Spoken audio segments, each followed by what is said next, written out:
Hey guys, Sam here, and question. Have you seen the No Way Home trailer? Well, I'm sure plenty of you have, because look at how many views it's gotten. Yep. Why that many? Well, because one, people are excited for it, and two, it's probably the most anticipated Spider-Man film ever. Since the ending of Far From Home, people have been salivating at the idea of the next movie tackling something we haven't seen that much on the big screen: Peter Parker's secret identity being gone. Everyone now knows, and they all see him as a threat. That is huge. Now yes, this idea has been tackled before in comics like in Civil War and in the One More Day comic, one of the most controversial comics ever. Hell, it's been said that this movie's plot was inspired by that comic. So what exactly will happen in the movie? Well, I'm not sure. We'll just have to wait and see. Right now there's just rumors, and I'm just gonna wait until the movie comes out to be completely sure. But I do want to talk about a certain cartoon episode that did tackle this exact topic too. It's the 7th episode from Season 2 of Spectacular Spider-Man called Identity Crisis. And to get out of the way, yes, I love this cartoon. It was canceled far too soon, and it's one of the best Spider-Man shows ever. Check it out if you haven't already.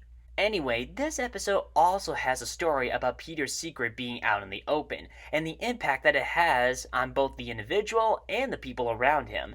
Except this one did it in a bit of a different angle. What is that? Well, let's go ahead and get started. And if you have watched my stuff before, you know the drill. Summary first, thoughts after. Good? Crystal. Let's begin. So, based off the last couple of episodes, Eddie Brock, who is now Venom, is back in Peter's life again. You see, Eddie had been stalking Pete for quite a while, making him very paranoid. So paranoid that he had to check where he hid the symbiote last time. When he leaves, after finding out it's still there, Eddie shows up and takes it. So yeah, he did all of that so Peter could lead him back to the ooze. And he decided to take advantage of knowing who Peter is by telling the Daily Bugle his identity. So that's why this episode begins with Peter being questioned by Ned Leeds about it. In fact, he goes all over town asking multiple people the same question: do you think Peter Parker is Spider-Man? And the responses he gets range from huge skepticism, to feeling like they're being punked, to fits of laughter, or just a big fat no. So, while Peter is being pounced by the media and trying to tell them that he isn't Spider-Man, Eddie has a plan set. He comes back to Empire State University to get his old job back, which makes Peter suspicious. And while he's working, Eddie takes something called a gene cleanser, which can basically get rid of someone's genetic mutations. And once Eddie proves to everyone that Peter is Spider-Man, he'll make him drink that and have him exposed, not just to Venom, but to every villain Spider-Man has ever faced. But one contingency he didn't prepare for was Flash Thompson.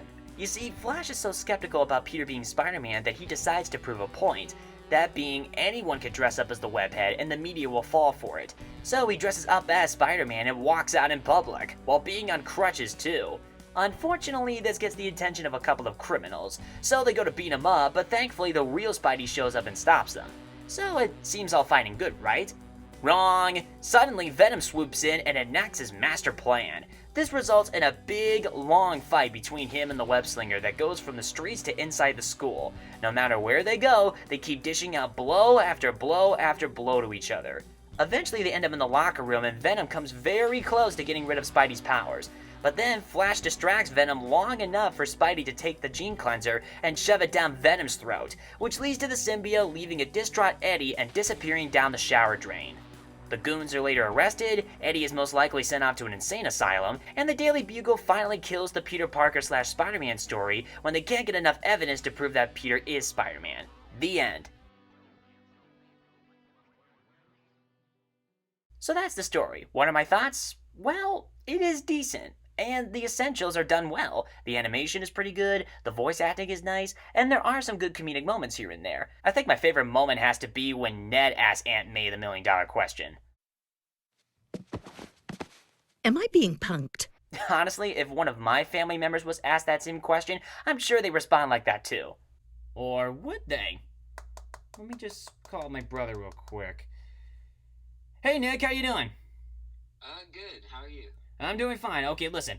I got a question for you, and I want you to answer it as honestly as you can, okay? Alright, as honest as I can. Okay, alright. So, let's say a reporter came up to your door and wanted to ask you a question, but not just any regular question, the million-dollar question.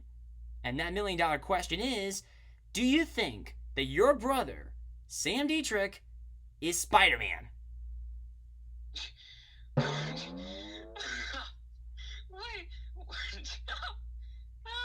No, seriously, like, come on. What'd you say? Maybe not Spider-Man, but asbestos lady. I would think so. Asbestos lady? I'm not even a woman, you dumbass! It makes sense, though. What do you mean it makes sense?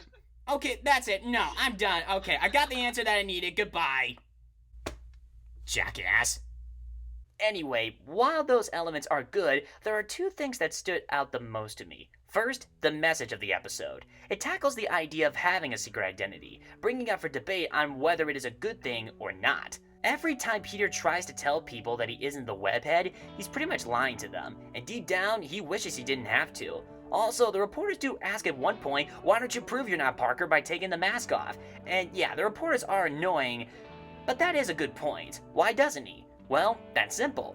It's his call to do that, not the media. And he does it to protect the people closest to him. Heck, that idea was even brought up in the No Way Home trailer. Now that everybody knows, you don't really have to hide or lie to people. For the record, I never wanted to lie to you. But how do you tell someone that you're Spider-Man? Yeah, that's not exactly the easiest thing to do, especially now that he is a target for many bad guys he's put away. I'm sure deep down he wishes he could tell everyone. Heck, he even starts thinking about coming clean in the episode.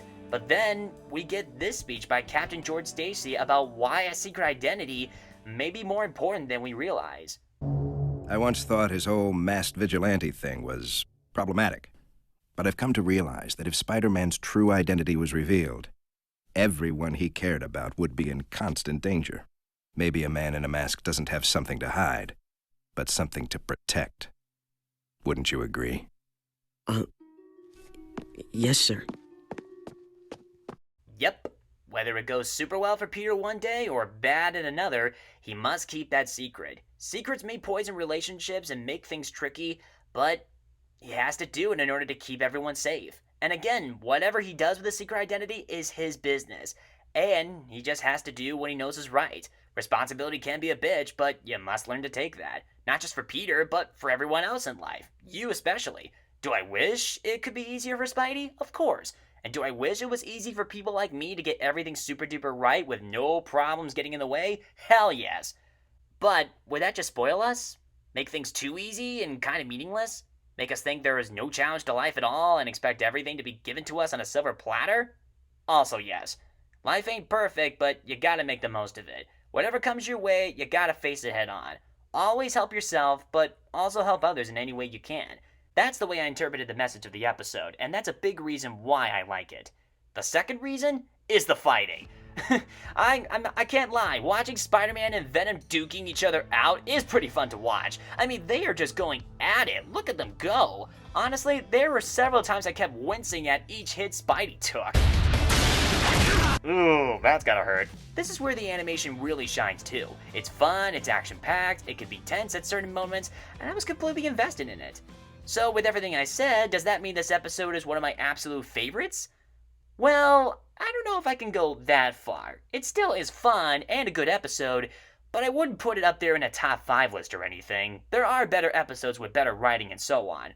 Plus, while the fight scene was fun, it did drag on for a bit. I mean, the second fight scene lasts for nearly the entire second half of the episode. Also, the start of the fight does come in too quickly.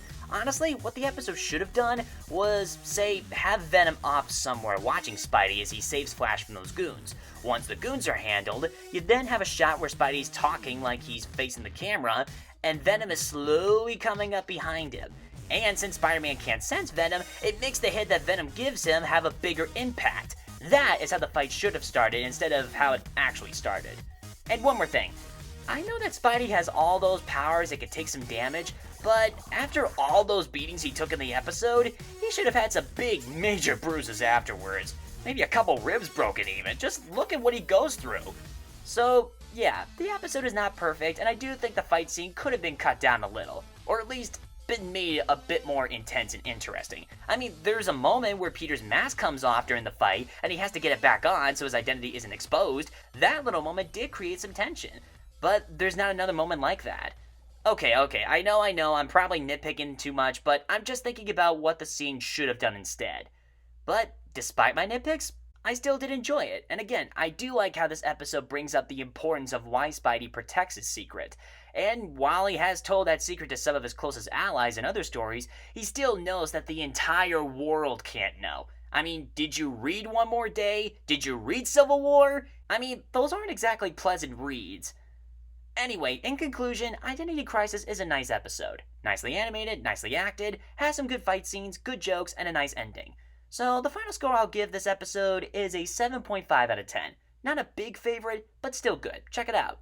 Well guys, that's pretty much it. I hope you enjoyed this review, and if you did, give it a like and subscribe to my channel if you haven't already. Also, check out my Twitter as well. The username is in the description. Thank you guys for watching, and as always, my name is Sam, and good night everybody.